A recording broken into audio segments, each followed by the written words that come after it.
Welcome to Unbiased and on the Fence. I'm Shane. Thank you guys so much for joining us on this Saturday night. It's getting hard to keep track of the days, I tell you what. How are you doing, Eileen? I'm doing great. How are you doing?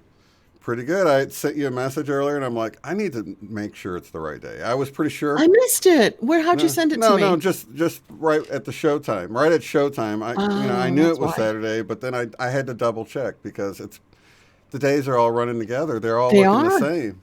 And they're going faster. Saturday rolls around much quicker now. So I must have been off getting my mic because I keep my mic in a different room. Right. Yeah, it was right at the beginning when I was running late and you were like, oh, it's cool. I needed a little bit of extra time. Yeah, I'm like, I need some extra time tonight too. Yeah, but I'm feeling pretty good, like pretty chill and pretty relaxed. Totally not an ounce of fear at all. I can't even muster fear, which is a good sign that I'm not suppressing fear. It's just not there, you know? Yeah, it's not there for me. It's nothing but excitement for me. And you know what? I mean, even logically speaking, when I really look at all of the different ideas or theories and things like this going around, the ones that are sort of wrapped in fear, a lot of fear surrounding it, they just don't make sense. Yeah, like the 5G.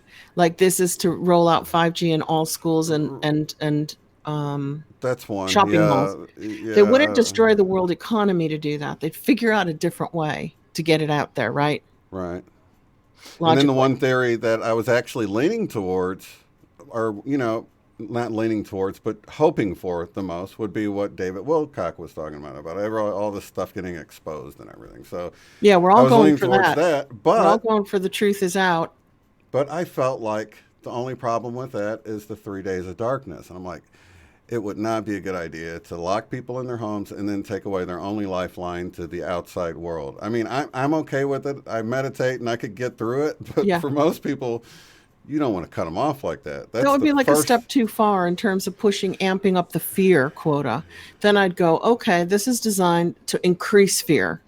It's not designed to dispel fear. Right. Because that would just be too much for a lot of people. And they were saying it was a white hat activity, like they were going to do it just to kill communications for these people they were going to bust. And I'm like, you know what? It sounds like that was almost disinformation they put out there to make them think that, hey, we got time as long as they haven't shut the internet off yet. Exactly. They're not at our door. So maybe it was, I think some stuff they put out there for the enemy, they hear it and they think, they're like, oh, they're taking it as good intel, because they think they're telling the people, but in actuality, they're feeding them garbage so maybe they can sneak in when they're not expecting it or something. Isn't like the best con op 50% truth and 50% untruth? Because you get hooked on the truth part because you resonate with it. Then you hear new information that you don't resonate with, but you think, well, they just said something true, so this must be true too. And I'll give you an example. We're sending our warships to Venezuela, and if you watch Ron Paul's The Liberty Report, you'll get the true information of our troop movements that he specializes in daily. And does it do just the U.S. movement, or does it do the NATO ones? Because I've heard there was NATO movement. Do both. In Europe or whatever. And this one is just the U.S. Now, I've been following this for a long time, and Venezuela kicked out the globalist central bankers, the Rothschilds, the ones that are supposedly the cabal and the shadow government that David Wilcock and all those guys, Benjamin Fulford, he's the one who started this 20 years ago, like 10 years before David. He was saying all of this he said most of it was in Japan, that the Japanese secret societies were going to tear down the worldwide cabal. And then it kind of went into the American army as well. And then it went up to white hats and aliens in the Galactic Federation. So over 20, 25 years, this story of a secret movement has been growing and growing and growing. Now, a lot of people in our community are brand new to it. They knew nothing about it except for when they became Mandela affected. So as far as they're concerned, it's always involved aliens. But for decades, us oldies know it didn't always involve aliens or the Galactic Federation. So back to Venezuela, they kicked out the Rothschilds and said, we will bank for ourselves. We will make our own money, because they were paying them like 20% to print their currency, like we all do, like we do in America, unless Trump takes back the Fed, like he's saying he will. And we hit them hard with sanctions, economic sanctions, for 5 years. And now we're supposedly sending our troops down there to overthrow the government that they elected, that was non-globalist central bankers. And all I'm hearing is we're sending our ships down there for drug traffickers. We're going to Venezuela for drug trafficking. So if you tell the Americans, hey, we've just launched our ships, don't worry, it's not a war. We're going to go after the drug dealers. But then you skip by Colombia, you skip by Peru, and you go straight to Venezuela, and you topple that government like we did in Nicaragua. Remember that? Mm-hmm. The Sandinistas and the Ali North thing? Right. And Panama. We're very good at very quietly toppling leadership, like we did in Libya. Of course, like we did in Iraq. But that wasn't a secret toppling of a government. That was a very, they've got weapons of mass destruction, we got to go get them, right? So I'm seeing from my news background a completely different picture than a lot of people who are just following the white hats and the Galactic Federation. So I can see the holes in some of the stories that other people can't, because they didn't even know that Venezuela kicked out the central bankers, the supposed archons and lizards in that group. That's what they call the Rothschilds and the Queen of England, right? They kicked them out 5 years ago, and now we're going down there to put in a Rothschild central banking friendly government. It's just the opposite of what they're saying. All right. So what do you think's going on with that then? I think from the book 1984, I've always had my suspicions that some of the people who are giving the con op don't even know they're giving it. They're totally entrenched in their story. They've had secret people from the government whispering in their ear, giving them secrets and saying, don't say who I am or they'll kill me.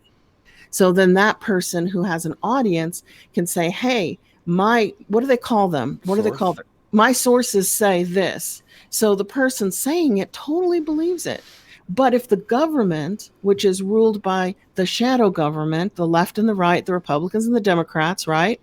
If they're putting the information into that person's ear, then half of what they say is true and the other half is intended to mislead. That's what I've always wondered about Corey Good, actually. Like totally believe he believes he's telling the truth, but I often just being that what he says he went through, like that 20 and back, and it's like, man, they're really messing with your head. How do you know? And he even says he'll admit that it's hard to keep things straight sometimes, when he's going in, what is he really seeing? Is he really looking at this window and seeing Mars, or is it like a hologram? He talks about some of the stuff that messes with your head, and how do you know it hasn't all been... But if he was MK Ultra, he'd believe every second of what he's saying. Right. So, He'd be like, I think he's a good guy. I like him. I like listening to the information coming from him. And I especially like now that he's saying that, sort of get away from the savior mentality. You've got to do this. You need to step to I the know. plate. I'm so much better with him now. Yeah. Since we're not being saved by the alliance. Yeah. I had a friend actually say something like, why are you playing Corey Good? He's all about the savior thing. I'm like, you didn't even watch the video, because it's all about... He's like switched up his tune now. You need to listen to it and check it out. They are switching, which is good, because the obvious question is, they've been talking about it for so long. Aliens are so powerful because they can get in between dimensions from there to here in, a blink of an eye. They could have saved us 10 years ago, 20 years ago, 100 years ago, 1,000 years ago, 2,000 years ago. If their intention was to save humanity from itself, they would have done it a long time ago and not waited to, I think this virus is a good opportunity to come down and save humanity. Aliens don't need a virus to hide behind. They could just do it. But I don't think it's in their jurisdiction. Mm-hmm. I don't think they have the right to go in and manipulate a species on another planet. I think we're all sovereign in all of our dimensions and our planets, and you can watch and you can observe. They But really are. I like Dolores Cannon's the way she terms it, keepers of the garden. yeah, It's more of they're just like overwatching. So I think they would step in if it was like a nuclear attack yeah. or something. It was some Like like when they shut really down the silos, remember? exactly. Yeah, they They did. disabled the warheads or whatever. Yep. Yeah. So they did that to stop the destruction of planet Earth. But are they going to come down and get involved in our politics if we have a shadowy group of families that are really kind of running things here? They're Right. going to say, well, wait a minute, that's humans doing that to humans. We don't have a right. That's not destroying the earth. It's not nice for Mhm. us who are not on the top of that, Yeah. pyramid. It's hard for us, but do they have the right to flip it for us? So I wouldn't be looking for aliens to save us at the moment. No, and I think we have the power to save ourselves. That's Yeah. sort of the whole lesson in this whole thing is step to the plate and do this. And I did want to Yeah. mention something really cool Mhm. about the whole disabling the warheads at the silos because they didn't do that everywhere, right? So they just did it at I think I heard about it 2 or 3 locations or Yeah. something. That's all I've ever heard about them doing it at. So that makes me wonder if they foresaw something in the future where those were the initial launch sites where something happened, maybe Possibly accidentally, maybe an accident was going to happen at that location. Maybe it wasn't a launch, maybe it was a leak or anything, you know? anything. And they Some knew it was said going to happen, so they just disabled it. Because why wouldn't they disable all of them? all of them.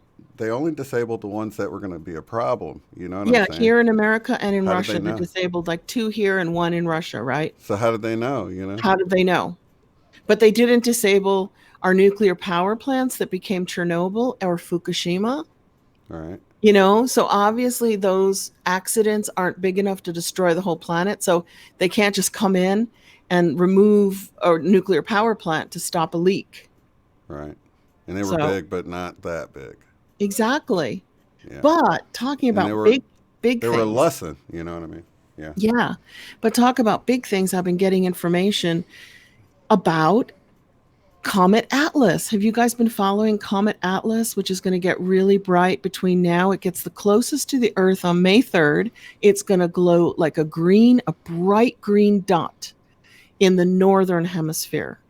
Where's most of the lockdown? The northern hemisphere. They haven't really locked down South America and the African continent very much. Australia did, because they're like Americans and Canadians and, they're like, part of that Western world. But and on May 3rd, when it gets the closest to Earth, it's on a 6,000-year trajectory, which many say is like Nibiru, but Sitchin said Nibiru was on a 2,600-year trajectory. So there's some, naysayers Right. that So it's that's like a not really quarter. Nibiru. It goes around almost every Yeah. quarter for the yeah Well, for yeah, the maybe forward. this is really something that comes around every 2,600 years, and maybe it really is Nibiru. Do you think they'd tell us if it was? No, but check this out. This No. is cool because I was looking at one of the news somewhere they were showing the trajectory of it, and it comes in really fast, and then it slows down and it like creeps out, and I'm like, why is it coming so fast? And I guess Yeah, the trapped gravity of by the the gravity of the Earth and the sun, right. which So is two created by the toruses, the toroidal fields, two slow it more two down. more cool things with this. First off, Gosha at Cosmic Agency, she was talking about comets and stuff, saying that a lot of times they're ships, craft coming in, Yeah, like that and Hunamunamun. I right, can't yeah, say it. It's Hawaiian and it looks like a cigar, right? yeah, exactly, And they're yeah, saying that's a craft. right. Did you see that one? Oh yeah, that was last year, right? Or maybe Hunamunamun. even a I can't year. say it. Yeah, last year they found it in Hawaii. It's a beautiful Hawaiian name that I'm messing up. Right. But so here's the theory that probably isn't true, but we put everything on the table here. This is the only place you can go. I'm not really saying the only place, but it's one of the few where we hold nothing back. If we know something, you're going to hear it first. And if we don't know something, we say maybe. So guys, this is just a big maybe. Okay. There's nothing to prove this is true. Some people now are saying that we're shut in for Atlas because when it reaches 165 million kilometers from Earth on May 3rd, what is that in miles? You're good at this. How many feet did you say? 165 million kilometers from Uh, Earth is its closest point. Like 120 million miles, maybe? Aren't kilometers shorter? Yeah. Longer? I don't know. Well, let's see. 60 is 90. 90 would be 180. How far did you say it was? 100. 165 million Well, kilometers. 180 would be 120 miles. So, Okay. Okay, so when it reaches 165 kilometers or 120 million miles from Earth, that's its closest point on May 3rd. And they just found out about this in wait, November. how far away is the moon? The moon is that's closer than the moon, isn't it? I think the moon's like a quarter of a million miles away, Well, right? it used to be a quarter of a million miles away until they came out last year and said it's in our atmosphere. Did you catch that Mandela effect? Yeah, but I think they extended our atmosphere, not brought the moon closer, Ah, right? I don't know. I didn't look into it, but that's something that we should look into and do a video on. How far is So the moon? Okay. there is a theory that as it gets closer to the Earth and the sun, comets are made of ice and dust and debris, rocks. The tail gets longer because the sun is burning it off. So the ice will just burn off, but the debris, which could be the size of a car or Rocks and the stuff. size of a small So this house, right? Okay. is going to hit Earth in the northern hemisphere. It's just going to dribble down. As you know, that's one of the theories.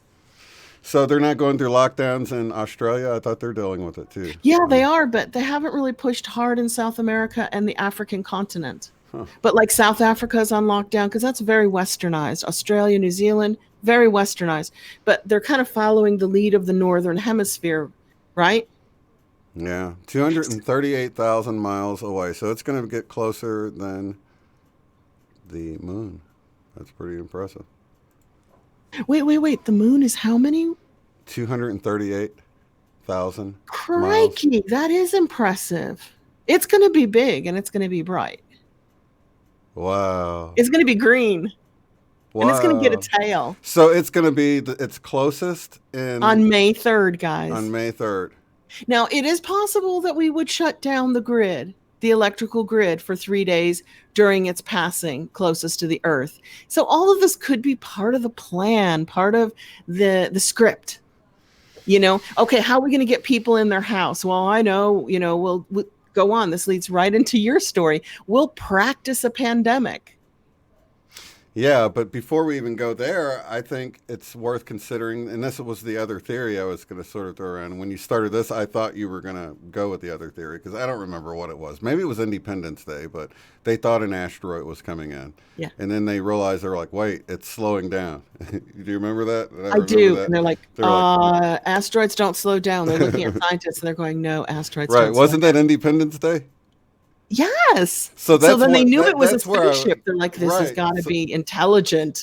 So that's where I was going. What if this planet-sized craft, or however big they're saying? Yeah, can you look up real quick how big it is and tell us how big it is? Because that will give you an idea of the debris that could fall off of its tail.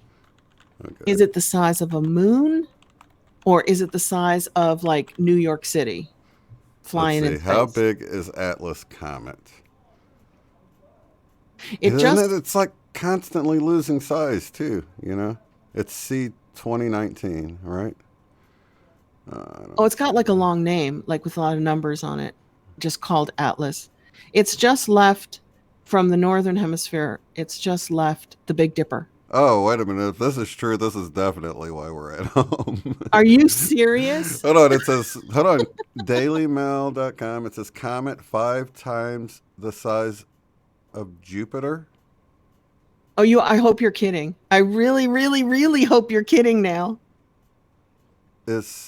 Come on. Are they just talking about it's going to be 5 times the size from our point of? They have to be talking about it's going to be 5 times the size. Like it's going to look 5 times the size of Jupiter. Yeah, there's no way you got really a planet. Small when I look at it. No, honestly, look up. It's got to be that. It can't. No, you got to keep looking. 5 times the size of Jupiter is set to light up the night sky in April, and it could be brighter than Venus. I mean, look how bright Venus is now, guys. It's so bright. Can you really find the size? Because that's the one thing I'm always massive missing. Comet 5 times the size of Jupiter. Why are they saying that? Because it's massive. Okay, everybody stay in your house. And about half the size of the sun. No. Will appear brighter than Venus. if it's that big, it's. Wait a minute. This isn't making sense. Oh, wait a minute. How many miles did you say it was?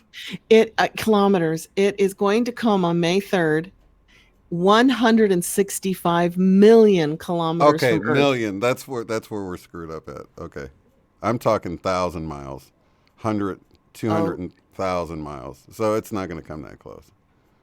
yeah, because that would just wipe us out. Whoosh, gone. Yeah, I was like, man, if it's 5 times the size of Jupiter and it's swinging right next to our planet, closer to the moon, Closer than that's the what it. moon, it's the event. Get ready, pack your bags. No, don't pack your bags. You don't get to take anything but your loved ones and your dogs and your pets, right? Yeah, but I thought it was actually, let's see, actual size is 3 times size of Jupiter. Okay, so it is really big. It's just not coming nearly as close. It's That's pretty millions of miles close for away. something 3 times the size of Jupiter. Hello, that's only 165 million kilometers away. Like, how far is the sun away? 93 million. That's all miles? Yeah, Really? yeah. Okay. That doesn't make it seem so bad then. Let's not go into fear anyway. I'm not bringing this up for fear, but the more you know, the more you know. It just makes sense because nobody can figure out. I'm sorry, I'm not laughing. I know I giggled. Nobody can figure out why there are so many flu deaths. We're up to like 33,000 right when they pulled it off the CDC. And I think between 5 and 7,000 COVID deaths. So everybody's like, shouldn't we be wearing masks every year because of this flu that kills like it gets 34 million people in the USA and it kills some years 50,000 people All and right. nobody offered masks for the flu, you know? So it's suspicious that they're like using this to affect something else. Like, this is the result we want. What can we tell people so they don't totally freak out and panic and think it's the end of the world? And a virus would be a good thing to get people to stay in. Yeah. Right. And I've seen extremes on both sides. Extremes of making it look like it's completely fabricated, and extremes of making it look like it's a war zone. I've seen both sides too. And I just sit back and I'm like, In and the even middle. even on a personal level, I've had personal files sent to me, and it's always one person away from the person you know. It's never the person you know with the footage. It's always someone they know. It's Have you always, ever yeah, noticed yeah, that? yeah, 1 degree of separation. So, and it's like, I'm like, dude, that could have totally been planted by somebody along the way. I mean, if you were going to do that. I don't know. Tell them about your information this week. That's it. That's all I came up with because people started sending me stuff on the comet. I knew it was coming, but I thought it was way, way, way far away, like Halley's comet, which I did get to see, like 77, 75. I can't remember the year it came by. Haley's was more like 87. Was it the I 80s? remember I Okay. remember being in school and they said it wouldn't be around for another 75 years or Yeah. something like Did that. you see it with your naked eye? I saw it. I Tiny, think I tiny little thing. Yeah, I believe I did. I was too young to realize how cool it was. Even Yeah. though they told me. I know. It's like, okay, that's really small, but this is supposed to be really big and bright. So this will be really interesting to see. Yeah, and it should be like a buildup, right? We should see it coming in the northern sky for a while Yeah. before. Yeah. Yeah, that's awesome. I'm excited. I love celestial events. I do Celestial too. events. And plus, let's get back to the no fear here. We're prepared. We have our houses in order. We have our spirituality in order. So we're ready for whatever because we know that this is an ascension time and that we're just going to pop into a better version of Yeah. us and what we had because that's what we expect and that's what we're programming for ourselves. But I am having like friends who are really freaking out about this. And these are Mm, friends who would say, oh, I'm very spiritual. I read the Celestine prophecy. So I'm spiritual, but they're locking themselves inside. And then when they see people going out, because you're allowed to go out for exercise, they're like, oh, those horrible people, how selfish. They're going to give the nurses and doctors more work. They're going outside. The police should do something. They should be stopped. They should be like have somebody suggested those bots that fly. What are those drones flying everywhere and picking up who's out all the time? And I'm thinking, whoa, that reminds me of Nazi Germany and fascism, where it's like if you are fearful and you won't step outside because you think you're going to die, you get mad at everybody else who goes outside to walk in the sunshine. They're threatening your paradigm, your belief system, just by going out and enjoying the fresh air, you know? Yeah. Yeah, and where's a good place to draw that line? That's really brought up some really deep philosophical questions Mhm. for me, Me with this whole too. thing, with the whole thing about I don't know. It's just with vaccines and with all of this stuff and how far they can go with it and how they can justify it just by switching up with the way people think about it. And it's really just made me really think of like, wow, and I've already heard of mandatory vaccines different places and stuff. I So have it's like, too, but if they try to pull that one, you've got disabledveterans.org and greenmedinfo.com printing an American medical study on federal employees that shows those who took the flu vaccine in 2017, 2018 were 36% more likely to catch a coronavirus. So in 2019, 2020. So taking interesting. vaccines is not the answer, and forcing people to say, my blood belongs to my government and my government can do whatever they want with my blood. That's like a step too far. Yeah. Yeah. Plus, if those are people are vaccinated, you're safe. If I don't get vaccinated and I do get a coronavirus, I can't hurt you. You've had the vaccine. So that whole thought of unvaccinated people are a threat is just completely Well, bonkers. that's right. And they'll Bonkers. usually go with, well, there's certain people that can't get it for whatever reason, and then you're putting them at risk. And, so that's sort of their logic with that. Because I'm right with you. I've thought that too. And I'm Yeah, like, it's bonkers. It's yeah. reverse psychology. Especially since in California, the last measles outbreak at what was it, Disneyland? The children who got measles all had their MMRs. There were very few unvaccinated kids who came down with measles. So how did Interesting. measles hit Disneyland instead of the whole country and just hit kids with MMR? And then in Harvard in 2018, all the kids in Harvard started coming down with mumps. Guess what? They were all vaccinated. How did mumps hit Harvard? Yeah. What is that in Boston? It's like, how are these little outbreaks occurring that don't affect the whole country? Yeah. Yeah, I'm not really worried about that. I know there's just too many people that would be like, there's no way I'm taking a vaccine. You know what I mean? No, At we'd have least to in come up with America. our own country. We'd literally have to put our money together and buy an island somewhere, and we'd all have to go live on this island where our blood could be uncontaminated unless we wanted to contaminate it with something. Yeah. You do that by choice. It's your blood, Right. It's and your it's your DNA. children's blood. It's your Yeah. family's blood. So if you want to do stuff with it, go ahead. I'll never forget when my dad called me and said, "Oh, I'm getting paid, $50 a day to go on this stroke study." And I'm like, "But you've never had a stroke." And he said, "I know. I get to take this medicine, and if I don't have a stroke, they know the medicine worked." And I said, "How often do they pay you?" And he said, "When I go in to pick up the medicine." And I go, "That's not very much money for a lab rat." I said, you're volunteering your whole body to science while you're healthy." And he's like, "I'm a lab rat?" And I said, "Yeah, in my eyes." And he just like quit. He goes, "I don't want to be a lab rat. I'm healthy. I don't need to take their medicine to prevent something that I've never had." Because what if he never had it? Right? Well, they need to make sure it's not going to give them something else. So yeah, in That's why they were actuality, he paying is him to sort of. take it, because then he could report growing a tail or a third eye, or Right. turning into a woman. He could report what happened because he's the lab rat. He's the Yeah. guinea pig. Yeah, I wouldn't want to do that, but I guess some people feel like that's all they have to do for money or whatever. I know a lot of Yeah, a lot of college people do stuff. kids Yeah. do it and stuff. It's Yeah. much better to sell your sperm and your eggs. If you need money, at least you're not swallowing stuff that can turn you into something that glows in the dark. Or you are actually getting a treatment for some condition or ailment you Yep. do have, and you're trying to see if it helps you. Yep. That's a good way. But I'd say if you're like completely healthy, I wouldn't Completely go. healthy. I wouldn't. I wouldn't No. mess with the health. No. But to each their own. That's why we have rights and we have medical rights. to But see, that's decide. this whole thing. I'm hearing about this preacher that was arrested and stuff. I'm like, I just can't believe that. It just doesn't seem like.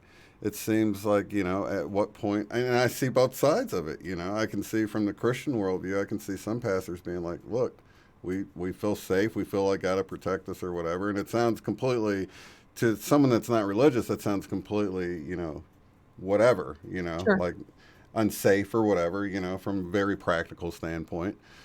But from the flip side of it, maybe they can, maybe they are protected. Who knows, right? So, But I feel like that's their right to congregate together because that's their time with God, and they have their time with God in a group. We in our community, we're connected to God all the time. We have our time with God 24/7 or when and we I'm right, meditate. Yeah. and I'm right with you. I see how it's unsafe, but at the same time, it's like it's a private get together. I don't see how the government can say, "Hey, you can't do a private get together." I can see the public ones, like no sporting events and things like that. I just don't see them. They can't. They could even stop. They've been stopping weddings or anything like that. Anything Funerals, private. everything. And I got some information from somebody I trust in Vermont that it's Eamon. You know Eamon, who has that little Mandela channel. He's really cool. He's really laid back and he's very honest. You know Eamon, who I'm talking about? No, I don't. Huh. Okay. And he said, hey guys, heads up. All the big stores, all like Sam's Club, Costco, Target, and Walmart, have been ordered in Vermont to remove all non essential items from sale. They're removing books and games and movies and music. And you got to say, okay, They're first, doing that from Walmart. Walmart's, all big box stores, Sam's Club, Costco, and Target. Now, what would motivate people? How is that going to stop the spread of a virus if you can't, when you buy some food, pick up a Monopoly game for your kids or pick up a movie or some music or a book because you're stuck inside?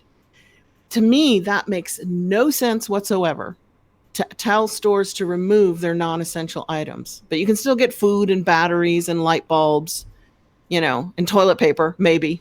Sounds like they want them on the internet.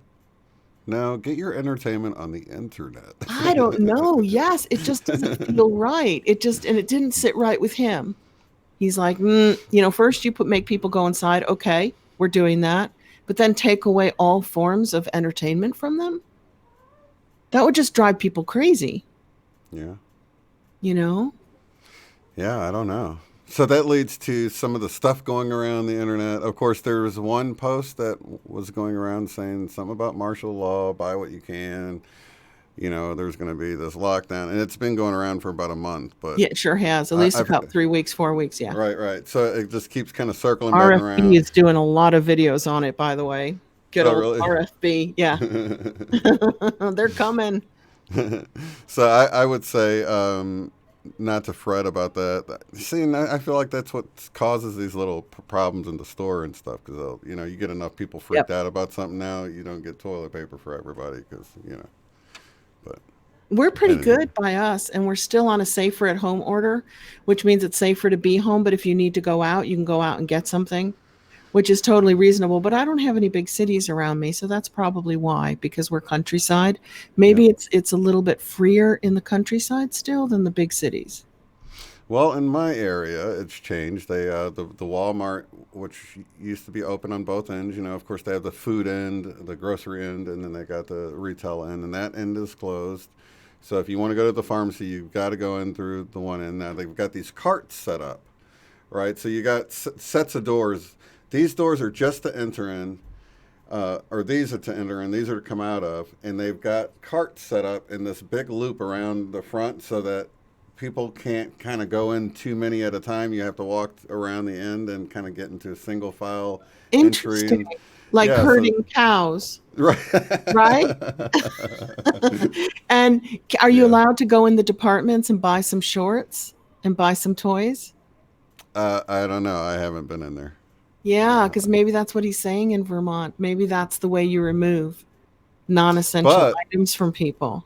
I went to Quick Trip. Now this was really interesting. I went to Quick Trip. I'm like, oh my gosh, they're out of lids. Why are they out of lids? And I get up there and I was like, I guess I drink water, so I was like, I'll just use an old lid out of the car since it won't be sticky or anything. So I go up there. I'm like, I guess you guys are out of lids. And he goes, you didn't see the sign? I'm like, no. And he's like, oh. And he turns around. And he has a lid with tongs. Oh, of so course. so that people aren't all reaching and then their fingers touch the next one, spread a virus to the next person's lid, and then so yeah, they're changing stuff up everywhere. But I find it interesting. It It's is almost interesting. comical. It's I was told to comical. stand in a box. I wasn't standing in my box at the grocery store, right? And then I put all the food in front of me, had gone through the conveyor belt, was in the bags, and the lady was paying. And I started putting my food on the conveyor belt. Did I tell you the story already No, last no, week? no. And she goes, no, no, no, you can't put your food on. And I'm going, there's no food on the conveyor belt. Why not? And she said, it can't come near me. You've touched it. And I went, you think my food in my shopping cart is going to give you coronavirus? And she said, yes, you've touched it. I'm like, okay, I see the point. I see, but I'd never thought of that. I'd never Did they thought. wipe down the conveyor belt every time? Because if she had it and she touched her groceries and they She touched the might give it conveyor to belt, me. then she gave it Yes. to you. I just said, well, wait a minute. Maybe your germs are on the conveyor belt. See, I'm not that fast. It didn't come out right. And then I went, okay. And I took my things and she went, now go stand in the box. And I went, what box? And I'm looking for a cardboard box to stand in. Uh-huh. I see a few cardboard boxes under the register. I'm like, no, they're way too small for me to stand in. And she goes, no, it's blue tape. They created a box of blue tape for each person to stand in. I Yep. refused. I was like, I was like, I backed up and I put my heels in the box. I'm like, I'm not standing in that box. I don't know why. It just the rebel comes out in me. Like, I'm not going to stand in your box. That's what Sherry was saying. She let the rebel come out at her at the post office. I'm like, dude, not in a federal government building. Oh That's my not a God, place in a to. federal building. Worse off, she was sending me something. I'm like, you were Well, sending me something and throwing a fit. That's I so did funny. you at Publix a little bit, but I didn't get mad.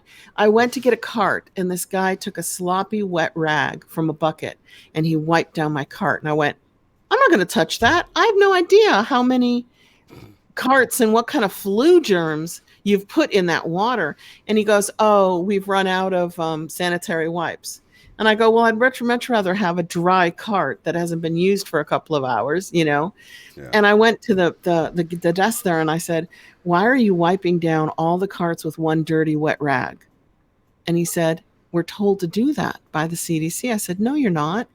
You need to have you could have a spray bottle with paper towels And then you and throw you'd the have to paper throw it towels away. away. Right. Yeah. Not spreading it, So making you're not sure that. spreading it. This is the opposite of germ Right. warfare. This is germ sharing. Like Right. every single sick person, their germs are in that bucket. Yeah. And I was like, Eileen, don't stop. Just let it go. Just let it go. I said, when I worked in Romania for some of the orphanages for a British charity that wanted to get some healthcare workers into the orphanages when Ceausescu fell and communism fell, because there'd be like 80 kids in the building and one caregiver. And I said to them, I said, you know what that caregiver did? She rinsed a rag and she wiped all 80 mouths with it. And when she was done, they were sure that all children in that facility were sick with the same thing all the time, because they just spread disease from child to child to child to child.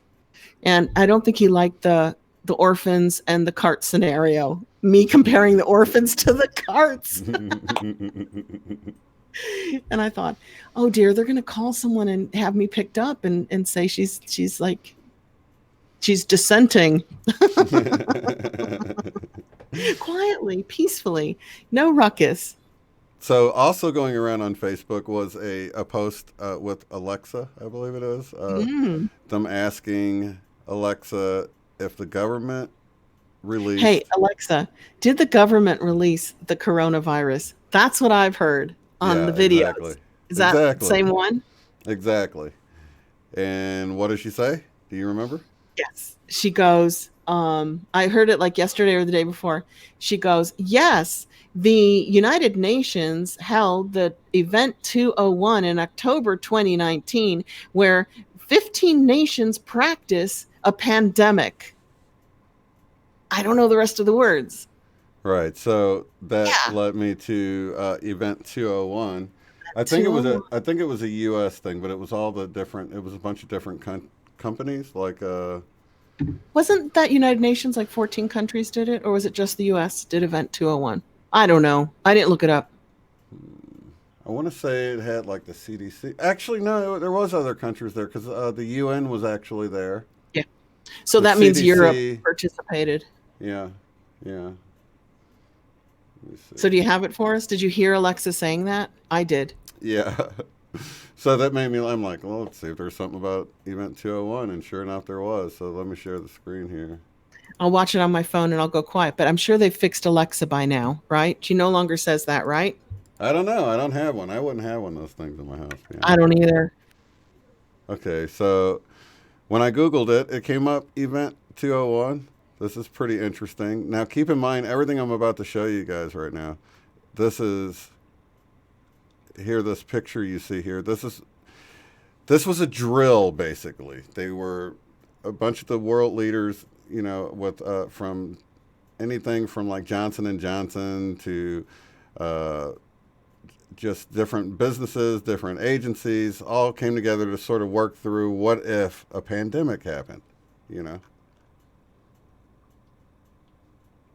Here's a name that keeps coming up quite a bit, not only Johns Hopkins Center, but Bill and Melinda Gates, another name that keeps coming up. Let's see. So if you go here to this Event 201, which is at centerforhealthsecurity.org, and they got this highlight reel right here. So let me play this.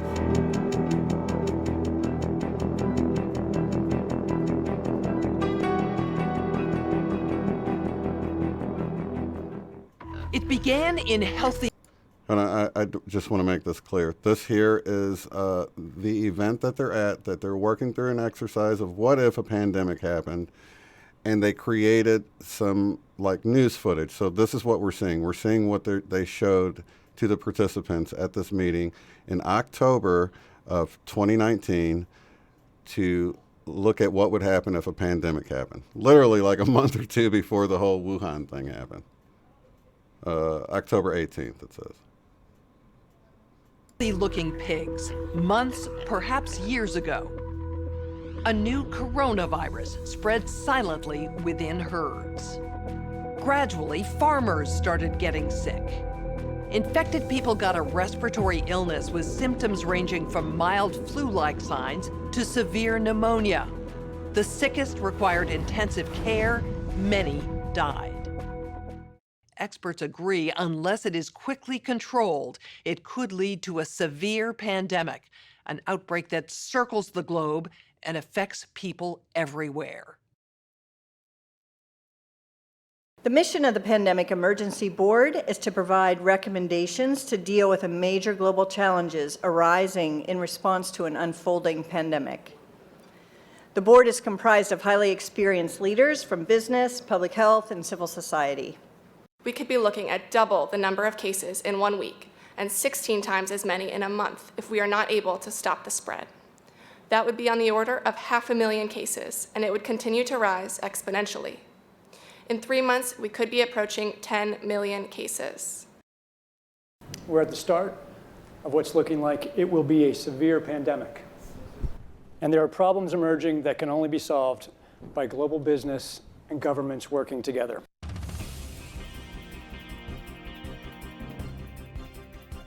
We have known about CAPS-like viruses in animals and people for decades, but have not been successful at developing a licensed vaccine.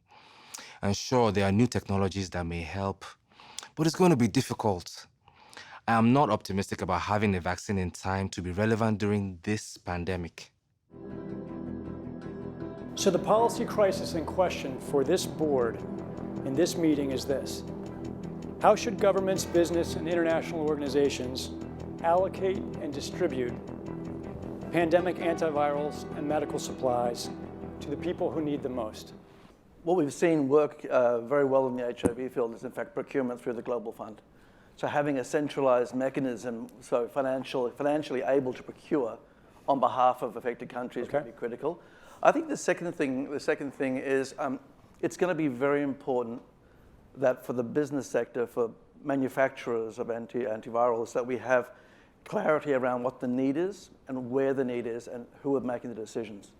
I think that given that the countries most affected are those that are low and middle income countries with unequal access to technology, to finances, the UN has a worldwide footprint, universally recognized, and universal membership.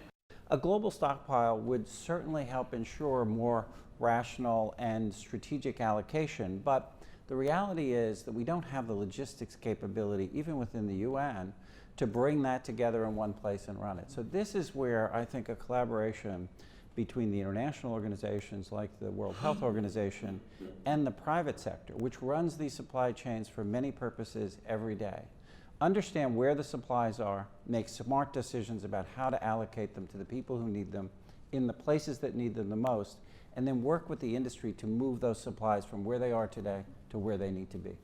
Just to underscore the point that cooperation among supply chain providers or businesses that have huge supply chains can add a lot of efficiency to the whole process. The question is, can you, through this international mechanism, really promote commitments to doing this as quickly as possible and give people a sense that actually if they contribute more, that they will have a better chance of protecting their own populations and their country's security and health.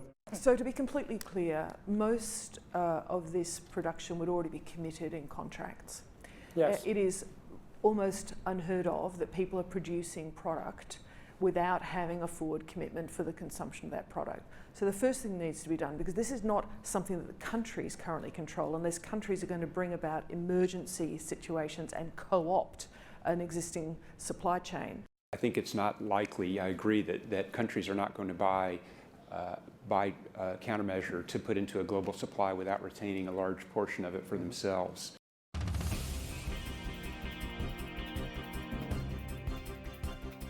Public health agencies have issued travel advisories, while some countries have banned travel from the worst affected areas. As a result, the travel sector is taking a huge hit.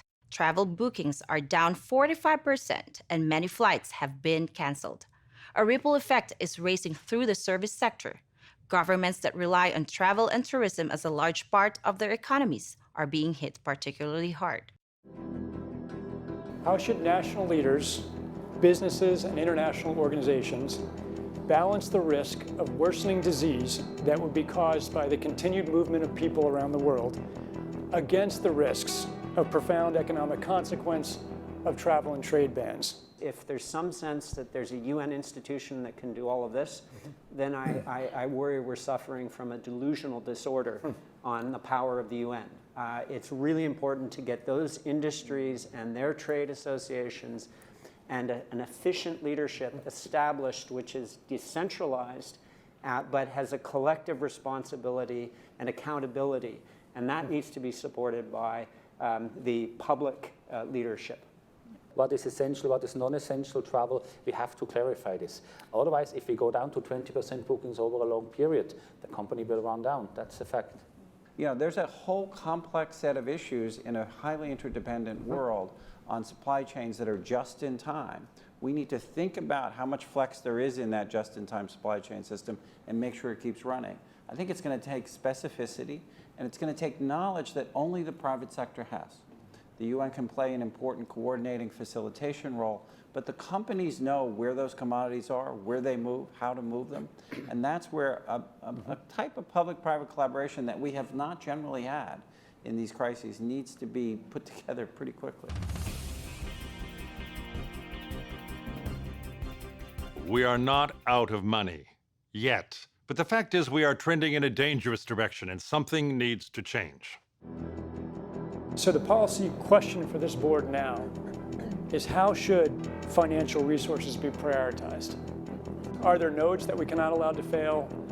What is your sense of priorities? We don't have money to pay for all of these urgent problems. So at the moment, we want the fund, right? You need the money. So where's the money? So government kind of supplies our money. A lot of, private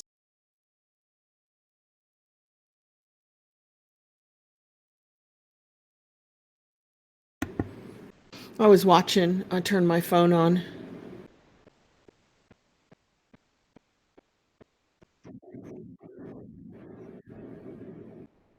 Are we back So on? isn't it? Yeah, we're back. So isn't it crazy how much it paralleled what was going on? I was just mind blown. It's like, really, this was all done like last year?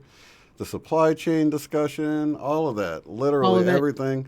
Even some of the talking points, I don't know if it even got to those yet. I think it was about to get to them. Came directly from some of the news briefings I've heard recently. That looked real, didn't it? Didn't the Event 201? That was what? Was that October 2019? It was October, yeah, and they were basically just going over what we're looking at right now. So it's, I don't know, it's just, We don't have money to it's pay weird. for all of these urgent problems. I'm just turning the volume down. What's interesting is the CDC hired a bunch of pandemic employees in October as well.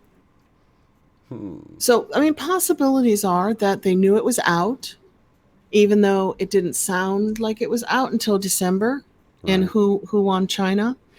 Having said before that I didn't think that this was all done to roll 5G out quickly, Yeah. the people who are saying that this has something to do with 5G point out that the most illness from it is in cities where 5G has been fully rolled out. Now, that you can't dispute because Yunnan province was one of the first 5G counties in China. So could it be that there's something natural occurring and that it's interacting with people's lungs in places where coincidentally they got the virus and they've got 5G? So, I mean, that is a possibility. Not saying that's the reason, you know, but that, you know, is it a coincidence? What's a coincidence in life anymore? Right. And they don't seem to be trying to, they keep saying the term flatten the curve. I don't know how, I've heard it so many times now. It's like flatten the curve, flatten the curve. It's almost like they know it's going to affect a certain amount of people. They're just trying to spread it out, stretch it out a little bit. Well, if you go to my channel and you go to the community tab, I threw up a CDC chart that very few people have seen. And what it shows is that the curve started going down every day. America, I don't know about the world, is getting fewer and fewer cases every day since March 20th. And that's a CDC graph, and it's in my community pages. Right. I saw it when you put it out. Yeah. Yeah. And so it Forgot shows about it going down every day. So the Yeah. curve is, that to me, that's flattening the curve. Mm-hmm. We're doing it. I think they're kind of looking at, I think that's probably like a cumulative or an overall comprehensive graph. So you've got certain cities that are spiking more and then other cities doing well, and it kind of brings the curve down for the overall. So I think they're probably, Yeah, there's that's the probably total just number. certain, yeah, there's probably certain areas that are hot spots that they're trying to. And I looked in the UK virology report 3 weeks ago, 2 weeks ago, and it was only occurring in nursing homes and hospitals now. But I also know a nurse and I know a nursing home worker, and they're not reporting cases of it. But then the tests don't work anyway. But they're used to losing a lot of people, elderly, to flu this time of year anyway. So it would be very hard for them to distinguish it without an actual test. But it's getting a lot more credit than it probably deserves, right?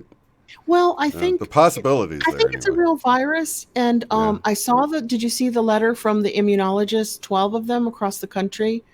I put that in my community pages. They're calling on healthy people to go back to work in order to build immunity in the community, and then quarantining the elderly and sick people, because they said they're the ones that are actually dying, are the elderly and the sick, and some smokers and vapors. But shouldn't they have done that? That should have been the way they went about it to begin with. I felt like anyway. Well, instead they quarantined the whole world to begin with, before they even knew whether it was affecting young people, young people, healthy people. So they reacted very strongly because did they know that this was a designer virus and it kind of freaked them out when it started spreading? I don't know. Yeah, I don't know. All I do know is that I'm not worried at all about it. All the outcomes, all the different, I don't know. It's like I trust my intuition, and the intuition of the people that I trust is all saying that this is all going to work out. We might have some troubled times, like with anything, but for the most Well, part. the challenges in life show your character.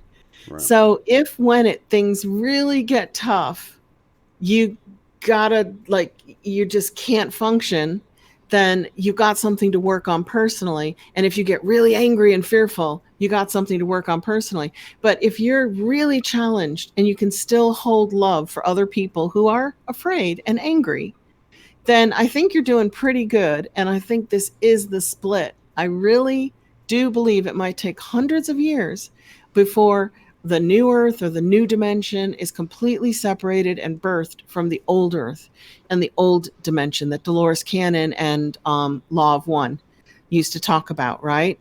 Right. Or it could be 100 years for the old earth to catch up with us, and we're about to shift tomorrow. You know? Who knows? Exactly. You're right. There's no way to tell whether it's going to happen on May 3rd or if it's going to happen over the next couple of 100 years. But now's the time to choose. How cool would it be, though, if Atlas swooped in, right, May Yeah. 3rd, slowed down, and just covered the whole sky, and it was this beautiful ship. Rainbow. Remember the rainbow colors predicted? The rainbow clouds? How cool would that be? And some people have a right to say, they're saying that's Nibiru. They don't believe that this is a brand new comet that had never been heard of or seen or tracked before. Brand new, discovered something like December 19th, 2019. So they're saying, no, that's Nibiru. Nibiru is going to reach its closest, space with the Earth on May 3rd. And other people are calling it a comet. So I don't know. I don't know what is. Other people say there is no space out there. So there's nothing out there anyway but water, the firmaments.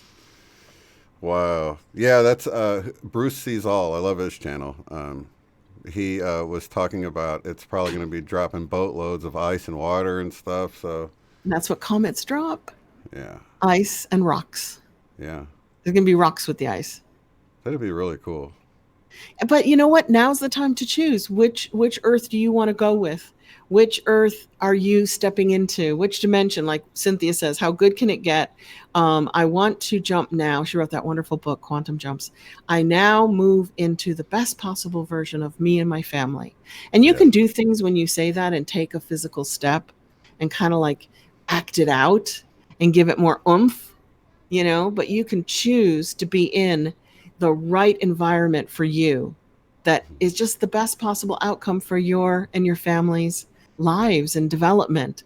So now I really see a splitting, though, because I'm seeing people who were a little bit spiritual turning to fear, and then in their fear turning to anger against everybody who dares go outside. Right. That somehow that's threatening them because they're not going outside. So I am seeing this shift going on in people who were not quite in their loving heart space, getting pushed back into fear. And I'm like, darn.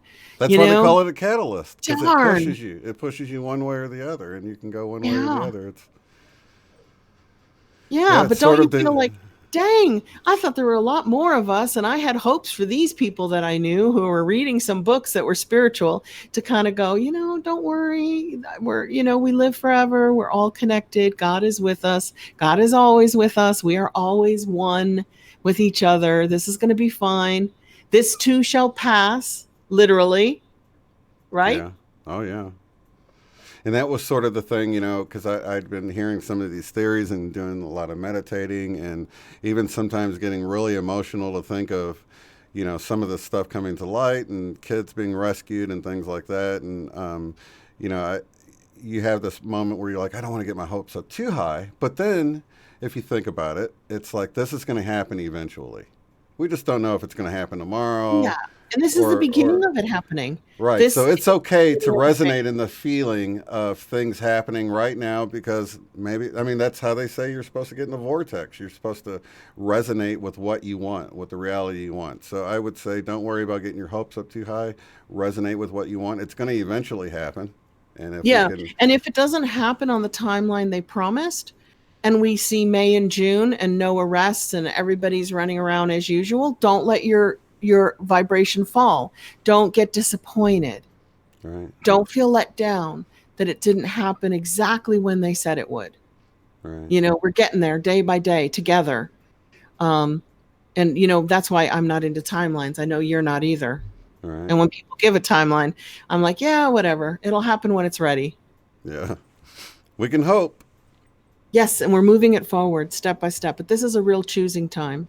Yeah. This is the time that you either choose to live in fear or you choose to live in love, because that's all there is. You either live in fear, which includes anger, or you live in love, Yeah. which includes forgiveness.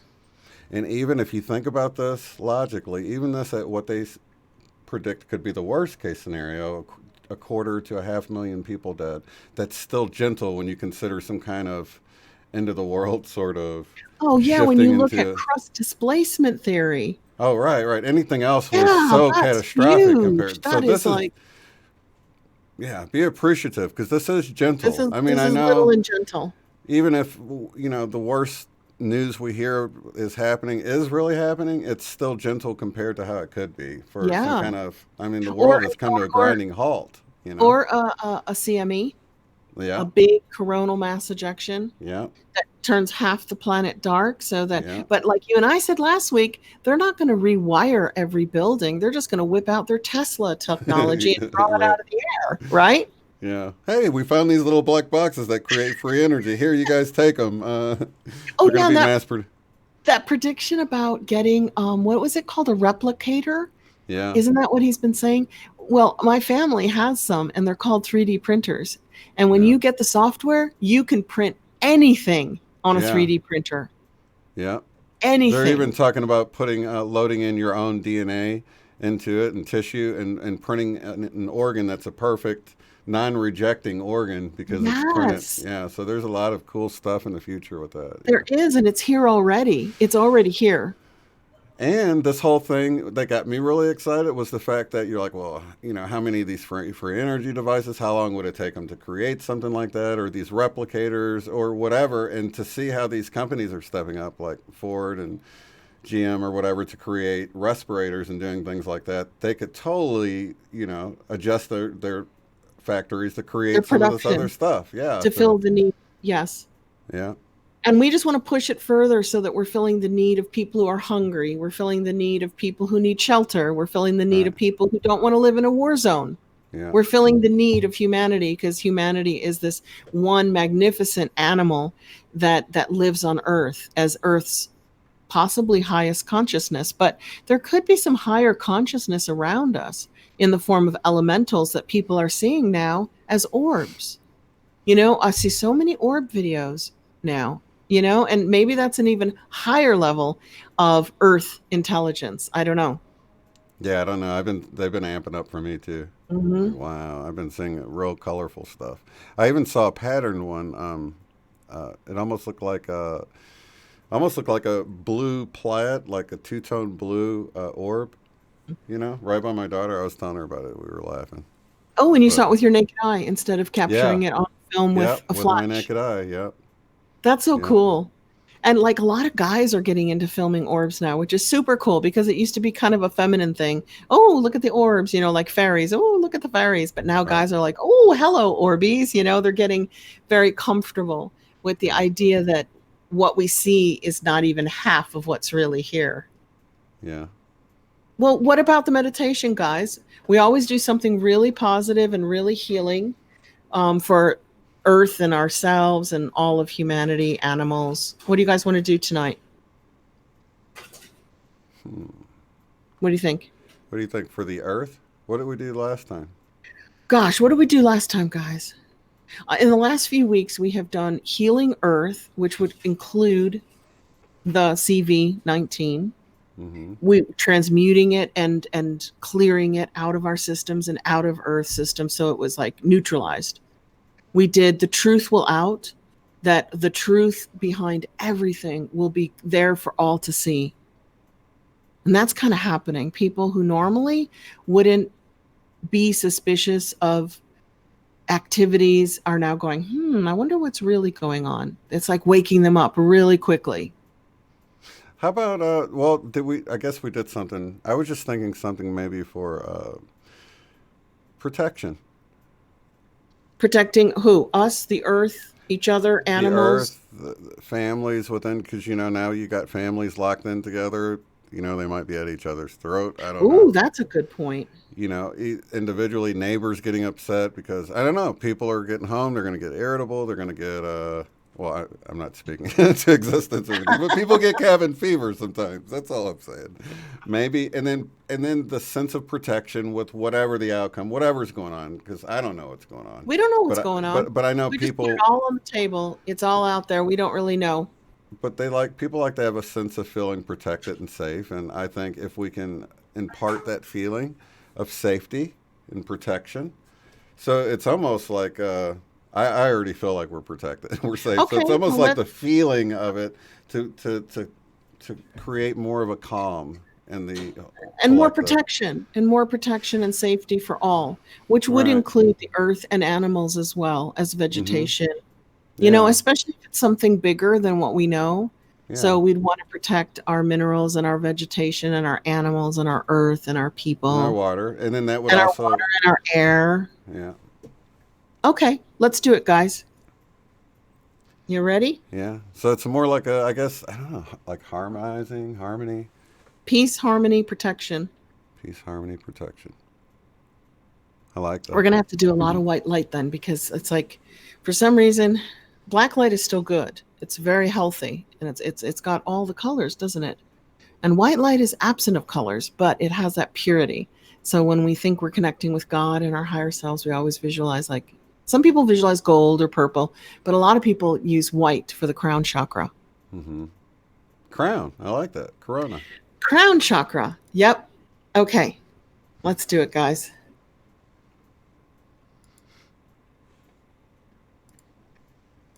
So everybody just get really relaxed and comfy, kind of lean back and sit. Like, let everything just kind of go loose. Let your shoulders loosen. Let your arms relax, and your torso and your legs. Let your facial muscles just kind of relax. No expression held. And take a nice, deep, relaxing breath in and hold it for 3 seconds. And exhale for 3 seconds and hold it for 3 seconds. We're going to breathe in for the count of 3, nice and deep. Hold it for 3 seconds. Exhale for 3 seconds and hold it for 3. One last time, breathe in for 3. Hold it for a count of 3. When you're ready, exhale to a count of 3 and hold it to a count of 3. That's called square breathing in the Buddhist meditation tradition.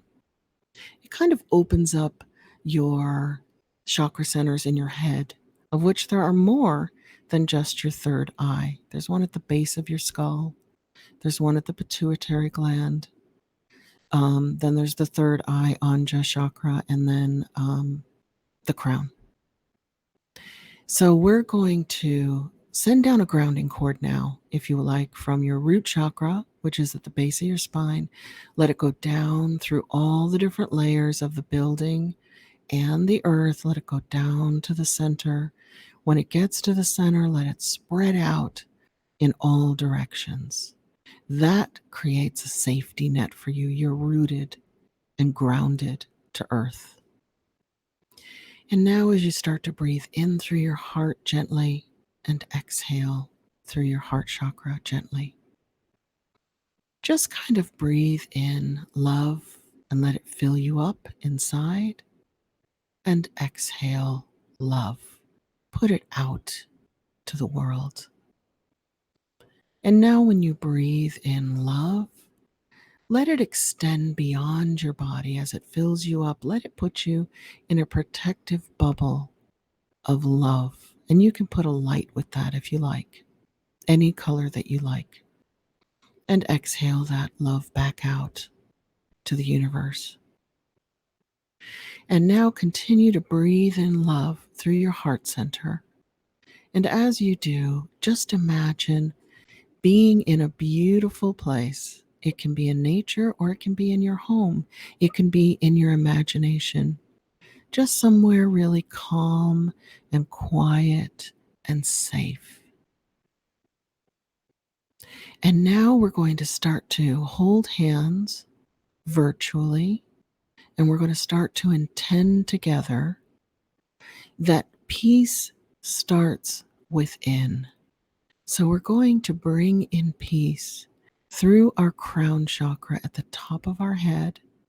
We're going to see it as a bright white light, shimmering like crystals and like water, like starlight. And bring that light in through your crown center and let it go down your spine and let it fill up your entire body and let it nurture and heal all your chakras. Let it go down your legs and out your toes. Let it go down your arms and out your fingers. And if there's too much of it, just send that down your grounding cord to earth. And continue to allow a steady pace of brilliant, calm, loving white light to come in through your crown chakra. And now that you are full of peace and you feel completely calm, you'll be able to get back into this feeling anytime you like, simply by saying the words crown chakra. You can say it out loud if you're feeling stressed, and you can say it in your head if you want to do it silently. And you can bring this peaceful feeling back into every single atom of your body, and your etheric body, which is your thinking body, and your astral body, which is your emotional body, and your spirit body, which is connected to your higher self and source energy, God. So anytime you want to feel this peaceful, loving feeling, just say the words crown chakra.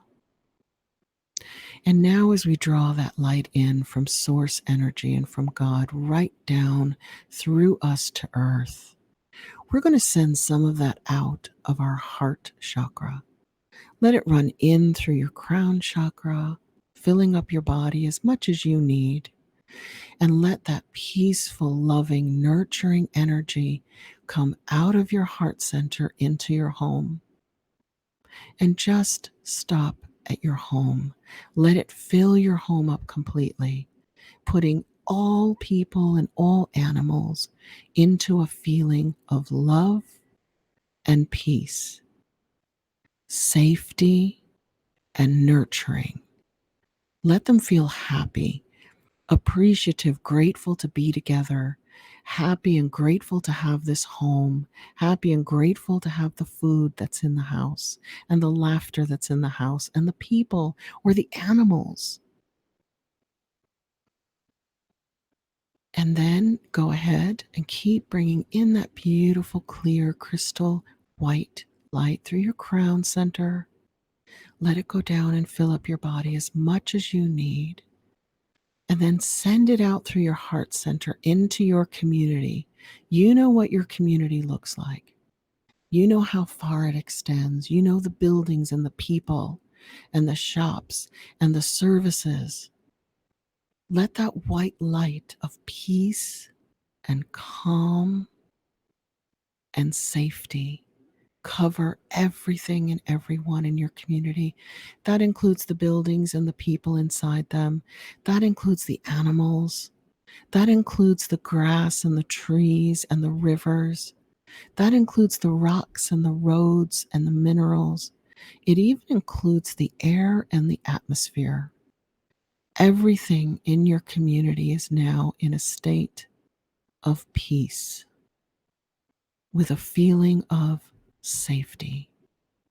And we're just going to go quiet now for 3 minutes as we continue to feel that beautiful, clear, crystal white source energy coming in through our crown chakra, filling up as much as we need, and then sending out more to the world around us for 3 minutes. And if you like, you can stop with your community or you can extend that to your country and to the entire earth.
Now, as you start to come back and move around a little bit, know that all the peace that exists in this world and the universe starts with you. Go ahead and release your grounding cord if you like, or stay grounded to earth and open your eyes.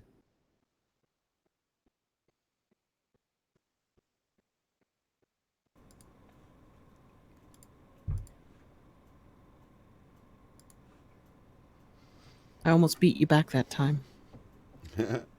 Beautiful. Your camera is still off, though. Oh.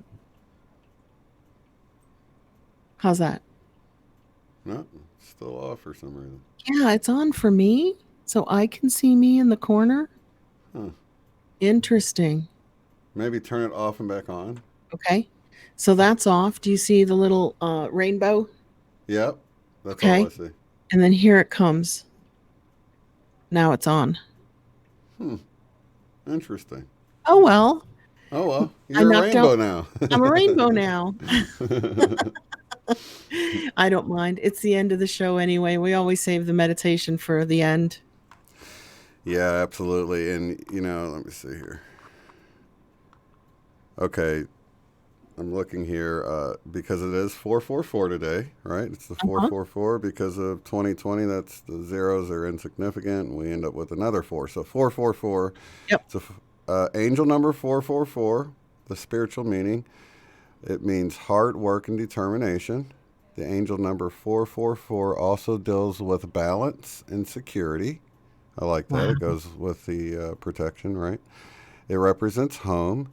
It's solid foundations and the warm and calm feeling it invokes. Isn't that interesting? Most people are at home right now. Well, that's perfect. That's perfect for our meditation tonight. Yeah. And for it everybody says, doing it in the future. absolutely. Yeah. It says angel number 444 vibrates the message of responsibility and practicality, as well as honesty and wisdom. I love it. I love it. I love it. That just kind of sums up our community here. It's like we're very practical, right? Yeah. But we're also very wise because we're loving. So Absolutely. So thank you guys for joining and putting your power of intention into making this world a better place. And thank you, Eileen. thank you, everybody, and thank you, Shane. There is a 10:45 Eastern Standard Time global meditation, and it's on Unify on Facebook. Have you seen that, Shane? I just wanted to pop that out there for people who want to do a global meditation. We're global. We got people all over. We're just a little small. So they look up Unity on Facebook? I think it's called Unify. Unify. Unify. Okay. At least that's what my email said. And it's at 10:45 Eastern Standard Time, 7:45 Pacific. Okay. Yeah, also, Magenta Pixie's got a really good one. Ooh, I'll look that one up because I did Candace Craw Goldman's today. Did you see that? Oh, awesome. No, I didn't see her. It's really good. Awesome. I need to go check it out. Our group's going to love it because it's just like our meditations every Saturday night. You're going to go, wow, we do that too. Yeah. I'm just looking up the 10:45 if you don't mind before we sign off. Yeah, I want to say we have Worldwide Regression Week coming up. So I don't know. Candace Craw Goldman will probably be, she's going to be really busy that week, but I'll see if I Oh, can yeah. get When her is in. that? Is that next week? I think just a week away, I guess. Here we go. It's called Unify the World. Unify the World. Yep. And it's under Unify on Facebook. Oh, yeah. Sarah's saying that Wilcock will be doing one as well. I think I got the notification for that, Oh, but I tonight? don't think he started it yet. So Wow, we keep an got eye out. loads of meditations I today. know. I love it. I've been meditating a lot anyway, so I Yeah, haven't me been too. doing the group things as much, but, I'm doing it all the time, and I'm putting my intention in with the whole group anyway. So And Case did one. I don't know if that's Case's hat that you're wearing or not because he's got hats with numbers on them. Case Yeah. did one at noon today, and his is on April 13th. And I'm guessing it's at 1 p.m. Eastern Standard Time. But if you go to Everyday Masters, you can join in to Case's group worldwide. It's not a meditation. It's a healing session where he does his energy work while everybody just lays down and goes quiet at the same time. So that's on the 13th. That's a reconnect, one of the It's a reconnect, thing. yeah. Hey, Mike. My Skies 5D's here saying Hey, hello Mike. to us. Hello, hello, hello. Oh, Mike's been playing some amazing music on his beautiful sky capture videos with sylphs and dragons and angels, but the music always gets me too. Let's see. And Edge of Wonder Boys, we're doing something at 9:45 Eastern. That's going to be here in a few minutes, you guys. Oh, okay. And who is that and where is it? Edge of Wonder. Oh, YouTube okay. channel. Let's see. Wouldn't that be with David Wilcock? Because they do stuff with David. Yeah, it'll probably be back to back. I don't know. Maybe it's going to be a multicast, or I'm not really sure. Alva said it is Unify the World. What else? Anybody want to stick any links in there? You can while you can. Let's see who else. I thought somebody mentioned something else, but a lot of meditations tonight. Wilcock, where was it? I'll go to his something channel. else I was going to mention, but you guys can check the chat. Raw. David Wilcock was not Edgar Casey, by the way. You have to tell him that. Thanks, Raw. Yeah, right. Yeah, I don't know. They do look similar in some of the pictures, but who knows? Like their eyes. They have similar eyes. Yeah. All right. Well, lots of love, light, and unity to you guys. Join in with some of these meditations. Let's switch things up. Flip the switch. Let's flip the switch for New Earth. We're coming. We're getting there. I'm excited, you guys. Take that excitement, bottle it up, and shoot it out to the world right out of your crown, right out of your corona. Out of your corona. Corona. Yes. Shoot that and out of your heart. Both. Do both at the same time. Wow.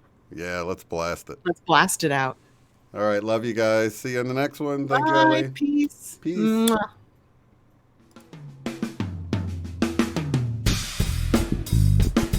Be sure to check out the website at uotf.net. There you will find the live stream schedule displayed in your local time right there on the front page. Below that, you'll find links to take the Beyond Quantum Healing course at a discounted rate, purchase our book, Mandela Effect, Friend or Foe, in paperback or ebook, or to contact me to schedule a BQH session. At the top of the site, you'll find links to help support the work I do, access the free private forum where you can discuss organizing get-togethers in your area, Mandela effects, and more. Thank you all so much for being here.